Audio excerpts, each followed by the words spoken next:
Hello class, another lesson tayo for today. This topic is under structural theory and ito yung isa sa method na ginagamit para makuha yung deflection. Ito ay tinatawag na double integration method. So class, gumawa ako ng step-by-step solution on how to solve or on how to use double integration method. Okay, so number 1, draw the elastic curve of the beam. Dito class, halimbawa, andito yung beam natin, sample beam natin, no? Bigay ako ng simple beam, ayan.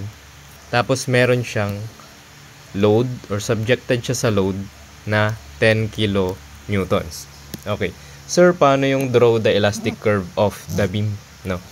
Dito class, i-assume lang natin yung pwedeng mangyari sa beam natin. Kumbaga, kung paano siya magdi-deflect, di ba? How the beam will deflect, no? Parang ganyan siya. Paano siya magdi-deflect on that manner, kumbaga.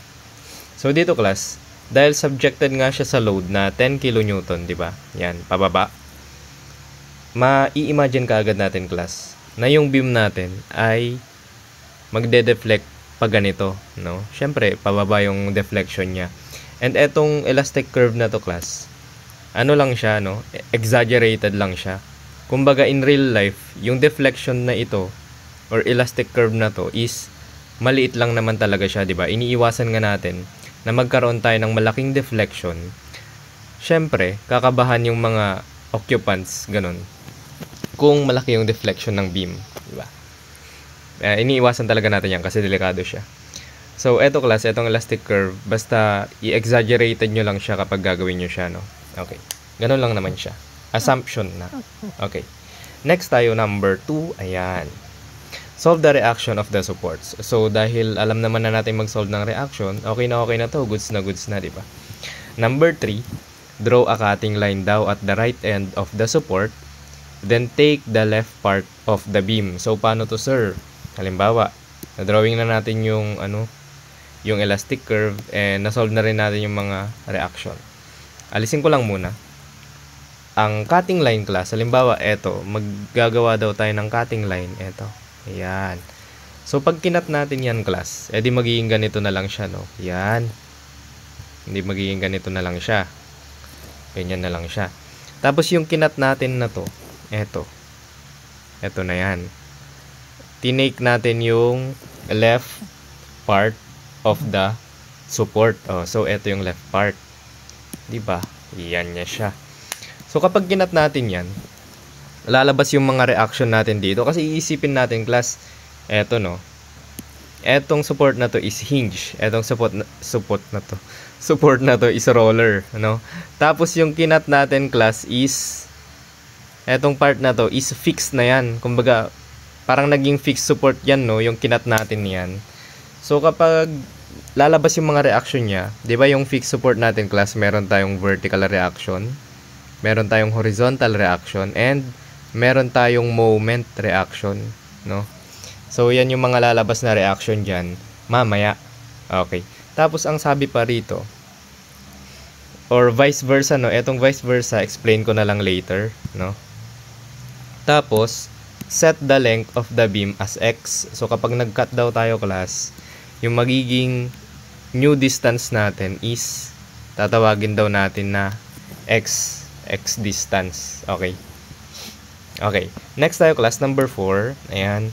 Summation of moment daw, or gagamitin daw natin yung summation ng moment is equal to 0 at the cutting section, no? To get the moment equation. So, paano yun, sir? Halimbawa, meron na tayong mga reaction dito. Ang sabi dyan, magtitake lang daw tayo ng moment kung saan tayo nag-cut, no? Okay, mas maintindihan naman yan mamaya sa example problem natin. Okay. Tapos number 5 daw, kapag nakuha na raw natin yung moment equation, integrate twice. Ayan, integrate. So, medyo babalikan natin yung topic sa integration, no? Pero power rule lang naman yung kailangan natin. Hindi naman ganun kalala yung babalikan natin doon. Okay.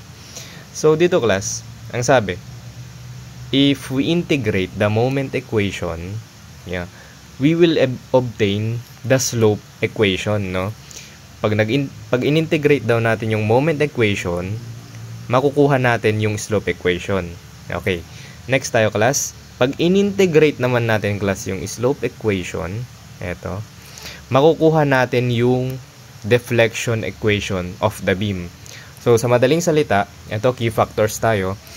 Una natin, class, na makukuha is si moment equation. Next is si slope equation. Then, lastly is si deflection equation, no? Okay, etong moment equation, class, eto rin si y prime or EIY, sige sabihin na lang natin na EIY. Ito yung gagamitin kasi natin mamaya. Dito yung matatagpuan natin yung moment equation sa EIY. Double prime, okay, double prime, huwag kalimutan. And kapag in-integrate natin to, class, makukuha natin si EIY prime na lang, no? Kasi pag in-integrate natin, maalis yung isa. And hindi ko na masyadong explain, no, kasi medyo mahaba pa siya. Makukuha daw natin si slope equation, no? And after i-integrate na naman natin si slope equation, class, makukuha daw natin si deflection equation. So eto lang, magfo-focus lang tayo dito. Magbibigay ako ng maraming example para mas maintindihan.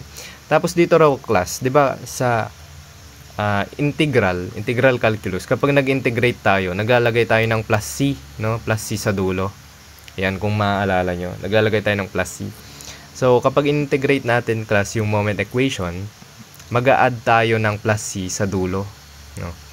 Tapos, kapag nag-integrate ulit tayo, syempre, C2 na. Kasi yung una, C1 and C2. Hindi naman pwedeng magkaiba, no? So, okay. Tapos, dito, class, take note na lang din na y prime is na natawag rin nating slope, no? Si y is tinatawag natin na deflection. And si EI, class, baka nagtataka kayo kung ano siya. Tinatawag natin siyang flexural rigidity, no?